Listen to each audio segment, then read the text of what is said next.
And you got someone recording? Yeah, Kate's Beautiful. Alright. Okay. Good morning, everyone. Not many people understand how big of a role model Princess Diana is for many people around the world. And today, I would like to share with you a couple of facts about how she became to be such an inspiration for others. She showed many royals and people in power that it was okay not to follow all of the standards in order to live a happy life and follow your own moral code. My credibility on this topic is based primarily on being an enthusiast about the way she lived her life. I also used different articles and websites to research more about the choices she made for my speech. You don't need to know much about Princess Diana or the royal family to be inspired by her acts.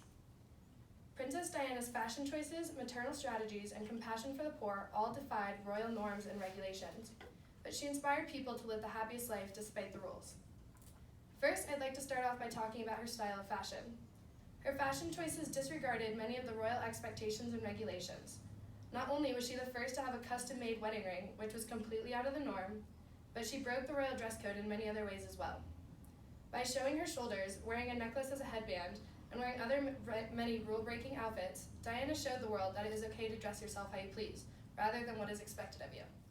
She liked to break the rules by wearing a lot of black, which was the royal family only wore in cases of mourning, and she was the first princess to take on more of a masculine style of dressing by wearing things like trousers and tuxedos.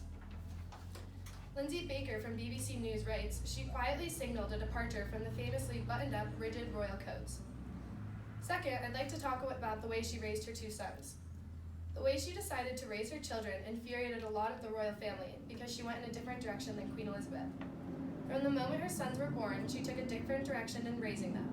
She chose both of her sons' first names and breastfed both of her children, which had never been done before in British royal history.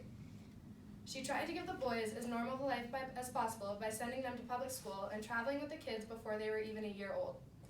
Many of the ways Princess Diana decided to raise her two sons, William and Harry, did not follow royal protocol, but she didn't care as long as her family was happy. My last point about Diana focuses on her charity work and compassion for the poor. Her compassion for her people, especially the poor, went over the top and had never been done before by the royal family. The royal family believed she was spending too much time helping the sick, volunteering at shelters, and visiting orphanages. She saw homelessness as a huge problem in the 1980s and was the first member of the royal family to take action about it. She would go down under the bridges and visit people living in tents, which is closer than any royal had ever gone before. She would shake hands with anyone and everyone and was a patron of over 100 charities. HIV patients, homeless, and many other different people saw a new side of the royal family when they experienced Diana's compassion and care. She changed how the world reacted towards sick and the helpless at that time. In conclusion, there are countless ways showing how Diana was an icon to future generations, but it's time to wrap up my speech so I don't go on for hours. Overall, her fashion choices, parenting styles, and affection for others are just a few of the ways that she captured the world's attention. She is a very important figure in history, showing the new generations to follow their hearts and go after what they believe. Many people may have not agreed with her choices, but in the end, living a happy life is the most important thing we can do for ourselves. Follow Princess Diana's lead and go live the best possible life and do the things that make you happy by sticking to your own moral code, despite others' opinions.